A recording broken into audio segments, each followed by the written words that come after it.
All right, so earlier on before I turned on my camera, I was actually making a guitar loop, and I just wanted to show you a little processing that I did on it. And um later on I'm gonna be showing you how I cook up some electric guitars, because I'm working on a guitar pack. And yeah, so let's get into the video, and subscribe if you're new here. So so let me share my screen right here. So I gotta put these ones on.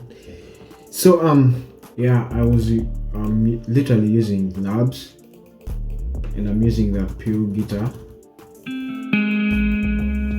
And in my previous video I showed you, I already saved this preset, and it's pretty impressive. Of course, I add some EQ to cut out the low ends. Then there's this free plugin that I use.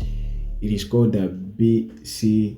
It's a free amp, and I'm just literally using the default settings, and added Studio One fat channel right there. And yeah, of course, I have an EQ going on right here, and I have the room reverb. Then the last of the chain, I cut out the low end. I mean the high end, to cut out some frequencies. So yeah, that's what's really going on here. And before adding on the effects, I'm gonna turn them on and listen the difference. So here is what is going on.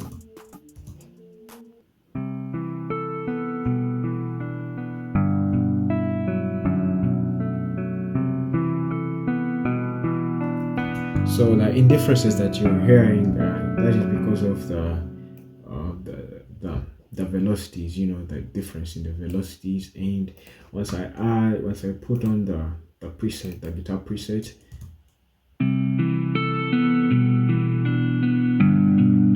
see that is different. So let me show you what's really going on right here. So I do have a C major that is going right here, but then I arpeggiate it. Then I do have here A and B, they're both in the scale, and right here is an E minor, but I've actually inverted it. So once you actually bounce this, once you flip it up here, down here, you do have this.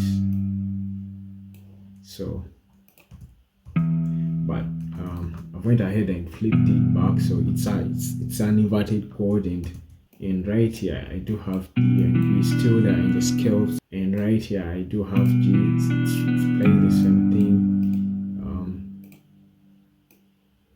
It's a G major. So I was just playing around with different notes, and at the very end, to find out what actually works for me. So yeah, and right here is a B minor still. So I just went ahead and inverted it upwards, and so that's the whole thing that is playing around here. And I went ahead and duplicated it over right here. And besides that, I went ahead and, still in Spitfire Labs, got this grand piano, and it's free of charge, by the way. I have a video showing you how to install all this. I think I'll put it up right there. So yep.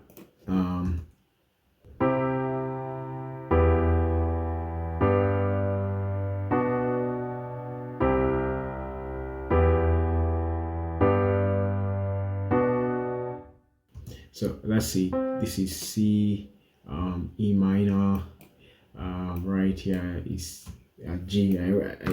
I did some inversions. That is why, to change the sound, So I went ahead and added crystalline. Crystalline is a reverb, and I'm using the preset from the keys, and that is the key chamber small. So without crystalline, that's how it sounds like, and with crystalline, so yeah, that is what is happening.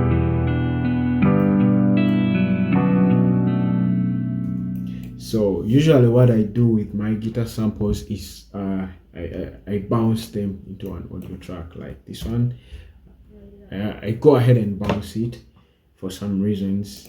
Sometimes I love normalizing stuff. I want to add a top line onto this one, something like a lead that is going on. It has the same preset as this one, so yeah, let's go ahead and add on some lead, improvise on different stuff, and yeah.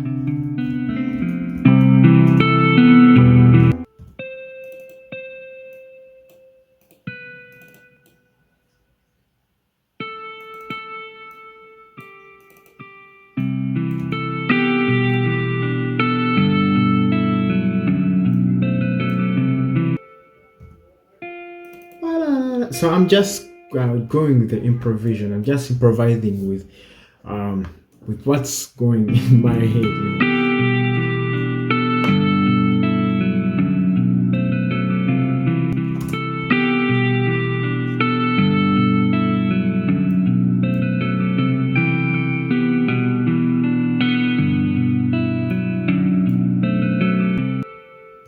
Alright, so I have this beautiful lead. What I will do with it is to, humanize it as well.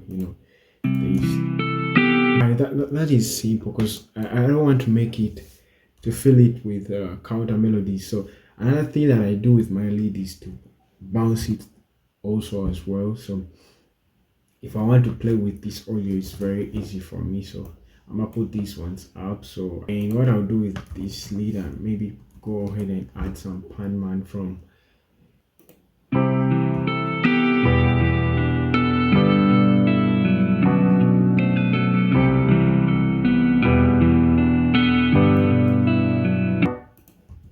I think the keys are very loud, so put them a little bit down.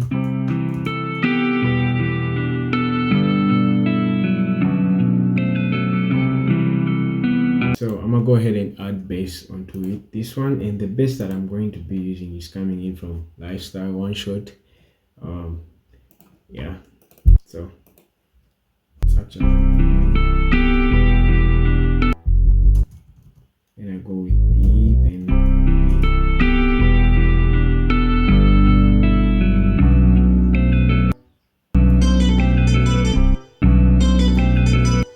went ahead in strum gears as well, and found this S-King preset, and I think it's complementing very well with, I think it goes very well with what is going on here. And one thing that I may add is a big reverb just to make it blend a little more here, and yeah.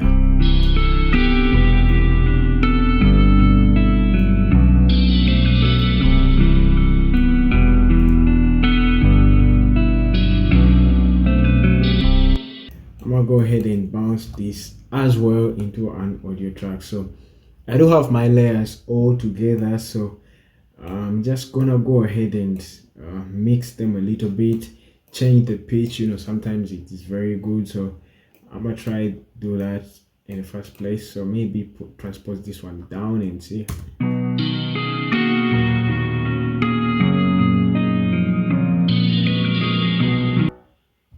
Maybe up.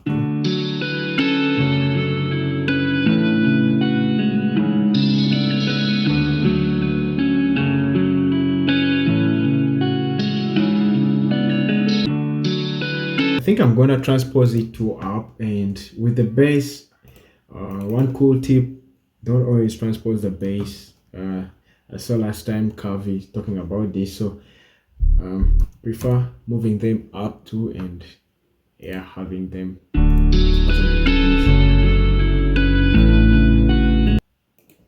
Alright, so I've went ahead and arranged my sample, and yeah, that's pretty much it. So before I export my sample, I just want to show you my process I use. So I use the same presets. I designed this for myself just to speed up the process when I'm creating my stuff. So I always have the dynamic mudband dynamics just to push some compress low end, mid ranges, and then I do have the glue compressor just to pile everything up, and the stereo imager. And right at the end of the channel, I always have this BS clipper. It's a solid one.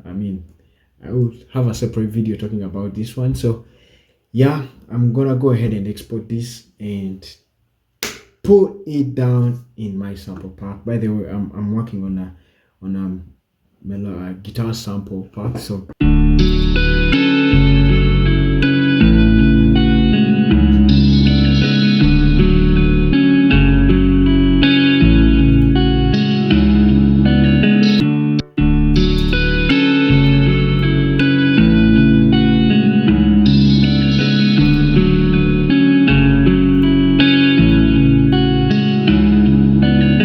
I left out stems for once the sample drops here, there's some reverb and delays that pass through, so I don't want that to get into the individual stems that are in here. So you feel what I'm saying, and that is the reason why sometimes I export my stuff.